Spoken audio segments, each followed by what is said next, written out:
Manuela, antes de pasarle la palabra, yo quisiera mencionar el nombre de Ian Goicoechea, John.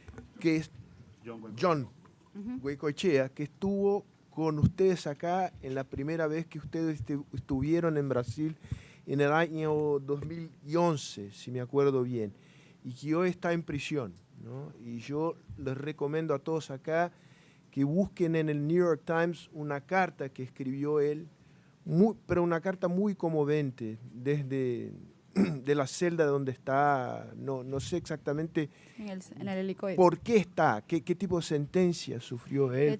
De hecho hay un detalle, bueno, buenas tardes. Hay un detalle bien curioso, bueno, no bien curioso, bien triste que contar. Y es que del 2011, ¿cuántos de aquí levanten la mano estuvieron en el 2011 en la misma conferencia? Exacto. Bueno, de hecho yo estuve acá. Yo de hecho ni tenía hijos, no estaba casada, no pertenecía a un partido en ese momento, era miembro del movimiento estudiantil.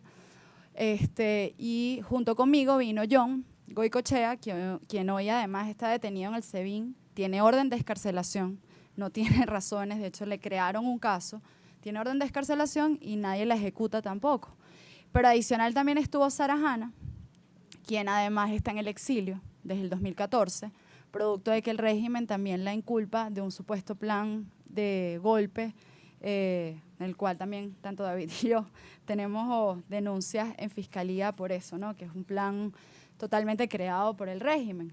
Y adicional en ese evento también iba a venir David y no pudo venir porque fue secuestrado en el 2011. De hecho fue un día antes o 2 días antes y fue secuestrado por el régimen. En algún momento pensamos que era AMPA común, pero años después o tiempo después identificamos que fue el SEBIN, lo que hoy es actualmente el SEBIN. Y esto lo digo porque esto fue en el 2011. En el 2011, evidentemente, el régimen no mostraba públicamente lo que hoy yo les voy a contar un poco, y que a lo mejor ya también lo saben, ¿no? Porque además Tuto creo que lo has expuesto brillantemente, y gracias como venezolana, y gracias presidente, y gracias Patricia también, porque el apoyo tuyo ha sido vital y ha sido una voz de Venezuela en Brasil y en el mundo. Pero esto no es nuevo. O sea, es decir, el plan del chavismo es un plan de control social y es un plan de dominación. Que hoy vemos los síntomas más duros, que hoy vemos una consecuencia no solo de muerte, porque yo voy a decir, y ustedes pueden decir, bueno, es que esta es un poco radical, pero yo creo que ellos quieren aniquilarnos a los demócratas. Y parte del control, lo vamos a ver, y lo va a dibujar también Alfredo y Tamara, pero parte del control va, por un lado, generar hambre para disminuir a la sociedad y generar hambre para controlar a través de ese temor a la sociedad. Segundo, generar miedo. ¿Miedo para qué? Para no oponerte, para dominarte y al final ser sumiso ante un régimen. Pero para eso también necesitan generar el silencio. Y es lo que yo digo aquí al final. Bueno, 17 años nadie lo vio, incluso hasta los venezolanos. ¿Qué sucedió que no lo vimos? Porque este plan estaba claro. Y digo no lo vimos, no porque yo no estuviera, yo a lo mejor estaba chiquita, David estaba pequeño, pero creo que al final fue un modelo de control político que usó el petróleo y que usó el dinero para generar, digamos, las alianzas en ese momento económicas, políticas, en medios de comunicación para silenciar y avanzar en un control institucional que hoy les permite ejercer poder sobre las personas. Hoy yo estoy aquí, bueno, no sé cuánto tiempo pueda yo o salir o volver a mi país, porque esto es, como decía David hasta hace poco cuando estábamos en una actividad en Venezuela, que decía, todos tenemos una espada de Damocles. No sabemos cuándo nos toca el número. Me explico, aquí nadie sabe cuándo te encierran, como a John, un día saliendo de su casa, apenas un mes de haber llegado al país, estuvo estudiando en Colombia, estuvo en España un tiempo preparándose, decidió regresar y a los 2 meses de haber regresado, un día trasladando unas sillas de su hijo a su vivienda, pues simplemente el SEBIN lo secuestró en plena autopista y gracias a que un conductor vio lo que sucedía fue que pudimos identificar la desaparición de John. Tuvo más de 3 días con una desaparición forzada en donde nadie daba respuesta de dónde se ubicaba. Pero en definitiva, este es el caso de John. Yo ahorita voy a iniciar con uno de los momentos más duros de este año, que fueron los 140 días de la protesta. Este año hemos visto un régimen que no tiene ningún tipo de límites, no tiene ningún tipo de sindéresis y que su único objetivo es su control social para mantener el poder. Porque todos estos datos que les voy a mostrar y los que les va a mostrar Tamara, todo esto lo saben. Y aún así no hay una rectificación en ninguna política. Y no la habrá porque, repito, su único propósito es controlar y aniquilar a la sociedad democrática en Venezuela. El aniquilamiento es tanto institucional como real. ¿Ok? Aquí, ya va, esto lo paso yo aquí, ¿no? Ajá. Las protestas. En Venezuela, quien diga que no se protesta, yo creo que no es cierto, ¿verdad? Porque en Venezuela se protesta por todo. Se protesta porque no hay agua, se protesta porque no hay medicamentos, se protesta por la inseguridad, se protesta por la falta de democracia, se protesta y se protesta. De hecho, en el balance de protestas que tenemos hasta julio del 2017, hablamos de 6.729 protestas en todo el país. Sin embargo, los 140 días de la resistencia, que es lo que un poco internacionalmente, digamos, cuando pensamos protestas en Venezuela, pensamos en esa imagen, tuvo lamentablemente el siguiente saldo: 133 personas asesinadas. Y esto lo hablará con más detenimiento Alfredo. 18 menores de edad, 8 desaparecidos, 9 mujeres y 108 hombres. Las causas de muertes de estos asesinatos: armas de fuego, impactos de bombas lacrimógenas. ¿Vieron las imágenes han visto las imágenes de los militares disparando a quemarropa? Arrollamientos y otros, por ejemplo, en este caso, electrocución, accidente de tránsito, impacto de metra y golpiza. Básicamente los actores involucrados en estos asesinatos: cuerpos de seguridad del Estado, Policía Nacional, Guardia Nacional. Más de 15.000 heridos. Sin embargo, esto es lo contabilizado, porque hay mucha gente que fue herida y no puso una denuncia, ¿no? Pero esto es lo que llevamos contabilizado. Y, digamos, lo que ya no voy a ahondar, porque aquí está Alfredo Romero, que además es la voz de los presos y todo lo que tienen que ver hoy los presos políticos: 401 personas detenidas de conciencia, dentro de los cuales hablamos de estudiantes, líderes sindicales, líderes políticos, una sociedad democrática que pelea. Aquí algunos de los asesinados, y los traje hoy porque creo que nadie puede olvidarlos. Lo peor que nos puede pasar en nuestras sociedades es olvidar. Y estas personas, fíjense, aquí hay edades distintas, historias distintas, jóvenes de 20 años, mujeres, madres de familias. Fueron más de 100 personas que fueron ejecutadas por el régimen, simplemente por estar en la calle ejerciendo sus derechos. Los traje conmigo porque de verdad digo que ninguna sociedad puede caer en la impunidad ni en el silencio, porque ese es el socavamiento de la democracia.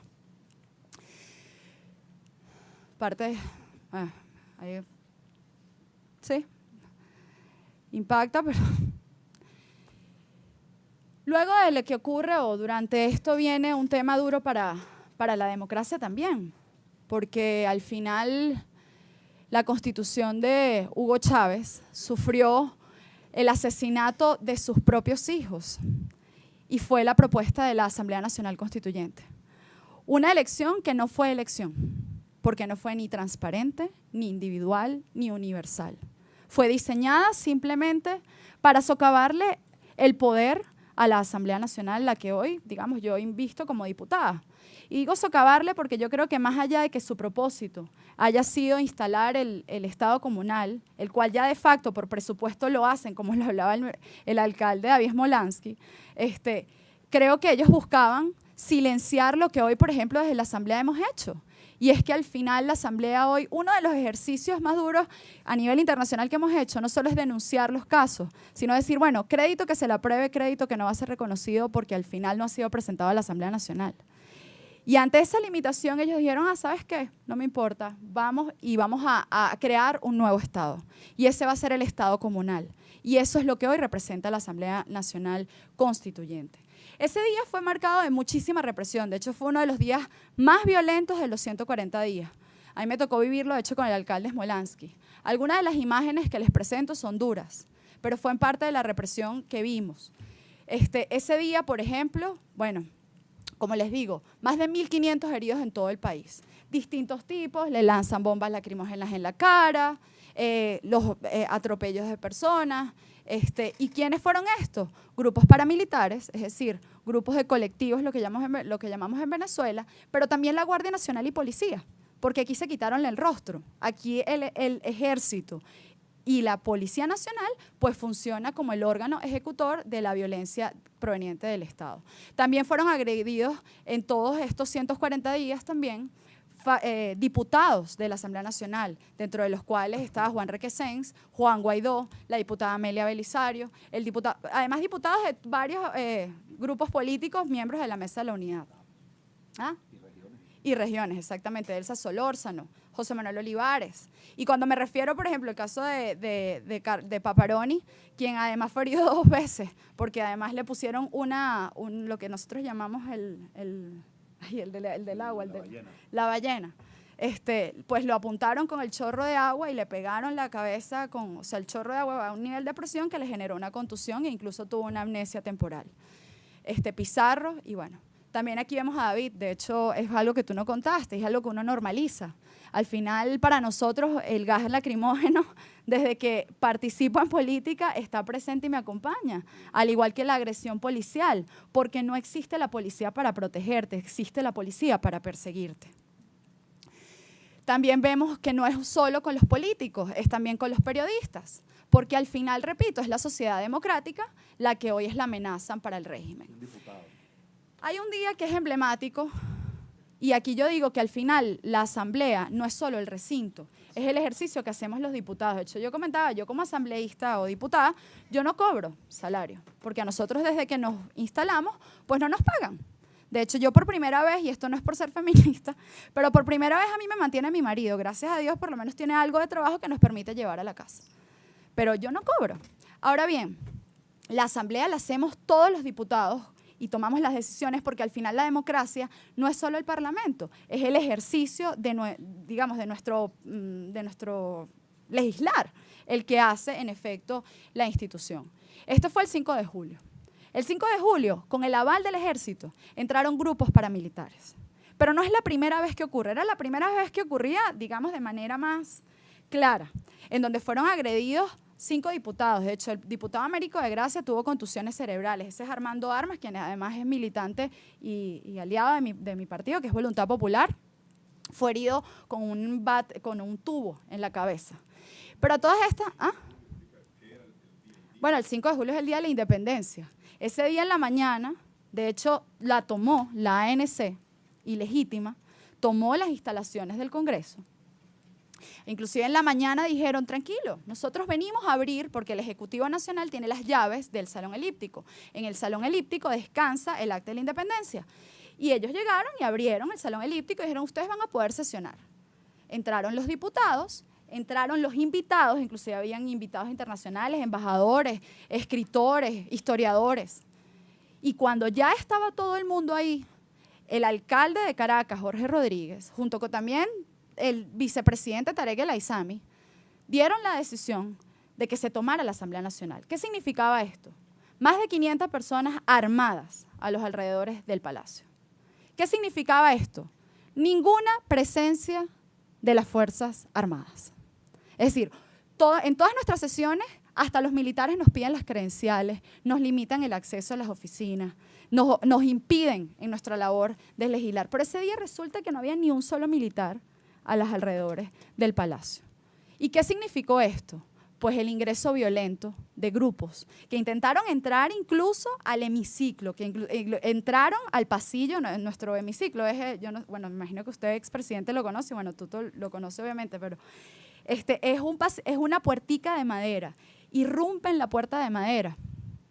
Y como les digo, al final es la vejación y es la peor muestra, o sea, una vez más, de que no les importa la institucionalidad, de que no es posible ningún tipo de coexistencia, porque al final este régimen lo que busca es aniquilar lo que queda, aniquilar explícitamente los demócratas y la representación de la democracia. En este caso, como les digo, bueno, esto fue un día donde estuvieron horas dentro del recinto del Parlamento.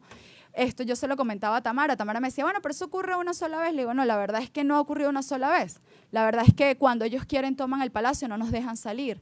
La verdad es que a mí me ha tocado que me escupan, que me lancen tomates, que me tengan que sacar custodiada, porque, es decir, las fuerzas policiales que tienen y usan contra los ciudadanos tanquetas y rinocerontes y lo que quieran hacer, hasta Robocop, sacan hasta Transformers y los colocan, pues resulta que para contener a su gente no lo hacen y no es por omisión, es un propósito. Sin embargo, la Asamblea sigue legislando y seguimos ejerciendo nuestra institución porque al final es resistir. Es como las alcaldías, pese a que no hay presupuesto, la democracia en Venezuela resiste, porque en ese ejercicio mantenemos nuestra fibra, que en el fondo es la institucionalidad y nuestro valor principal, que es volver hacia un proyecto democrático. En el caso de Leopoldo, bueno, ustedes conocen a Leopoldo, Leopoldo hoy sigue preso. De hecho, aquí hay un resumen de lo que fueron los 3 años en Ramo Verde, pero hay que decir que un poquito más, la mitad, fue el peor, 221 días fueron los peores de toda la tortura que vivió. De hecho, Leopoldo llegó a pasar semanas sin hablar ni pronunciar palabra con nadie, de vejaciones en donde les quitaban absolutamente todo, requisas absurdas. Y es en el fondo porque buscan quebrar los referentes morales de un país. Lo hacen con Leopoldo como lo hacen con John Goycochea, quien hoy tiene una medida de excarcelación y pues no le permiten su libertad e incluso lo mantienen en castigo por haber llamado a votar en las regionales. Situación país. Bueno, aquí esto lo va a hablar un poco Tamara, yo no me voy a detener, tenemos 98% de impunidad, tenemos la inflación más alta, de hecho el Fondo Monetario hoy estima que son 790% de inflación. A nivel salarial somos, inclusive yo creo que el país más pobre en todo el mundo. De hecho yo les pregunto, ¿ustedes planifican comprar pañales? ¿Quién tiene bebé acá? ¿Ustedes planifican comprar leche? ¿Ustedes planifican comprar carne? En Venezuela hoy comprar carne cuesta 100.000 bolívares. Una persona gana 300.000 bolívares. Nada más el kilo de carne son 100.000 bolívares. El kilo de pollo son 70.000 bolívares. Es decir, una familia no puede comer. Pero peor aún, el país no está produciendo. Es decir, no hay alimentos para todos. Ahora, esto no es una omisión, porque esto lo sabe el régimen desde hace mucho tiempo. Esto repito, y mi idea acá es decirles que esto tiene un propósito y es controlarnos. Ahora bien, yo creo que ya me comí el tiempo y ya tengo que cerrar o no sé cómo voy. 5 minutos más. Ok. Yo sí quiero dejar algo aquí muy claro y es no solo, así como yo tengo que recordar lo que nos ocurre, no solo para poder avanzar y recobrar la democracia, sino para poder sostenerla. También decirles a ustedes que para nosotros es vital que el mundo siga peleando por Venezuela. No solo por los venezolanos, sino porque al final este proyecto busca controlar la región y busca aniquilar la democracia y necesita aliados. En el 2011, cuando yo vine, nadie pensó, e incluyéndome, que llegáramos a donde llegamos. En el 2011 éramos 3 jóvenes que veníamos acá con un ímpetu. En ese momento venían las elecciones presidenciales, teníamos el ímpetu de que le íbamos a ganar a Chávez. Y hoy en Venezuela ya no nos planteamos elegir, porque en Venezuela ya no se vota.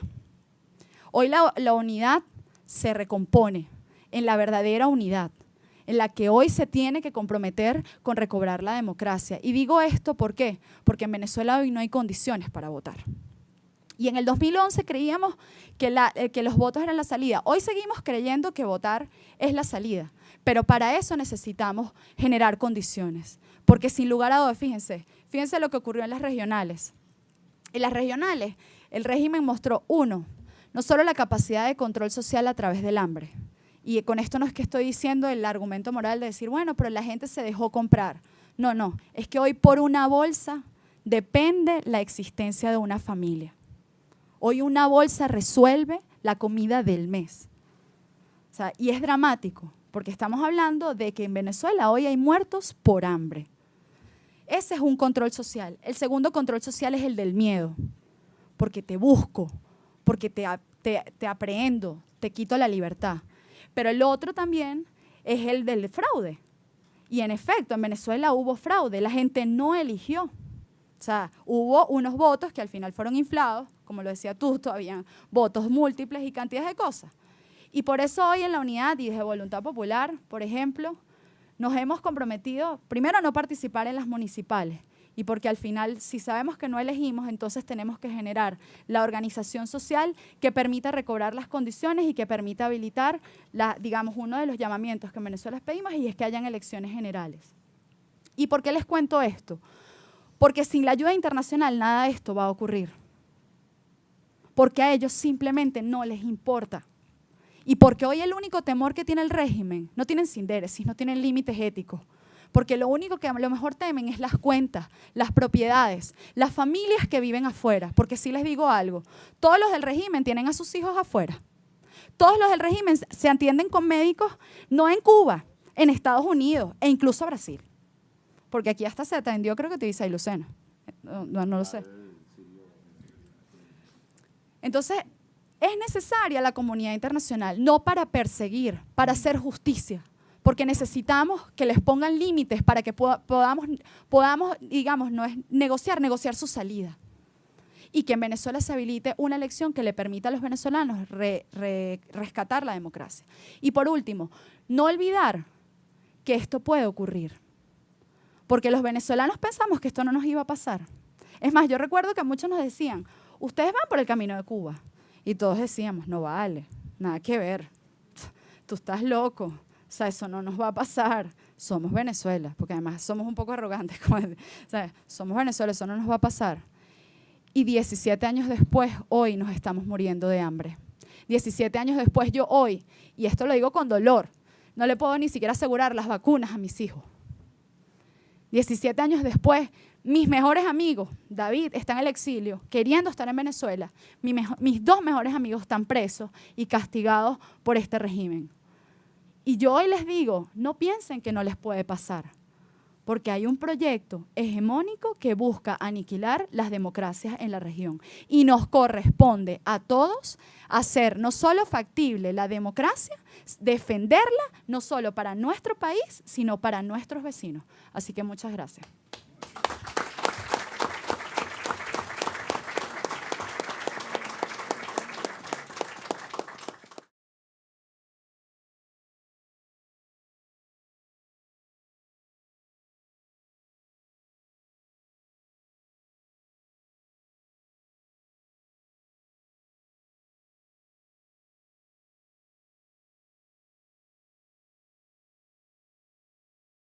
Nuestro compromiso: investigar y difundir lo que se dice de Venezuela. SIVA TV.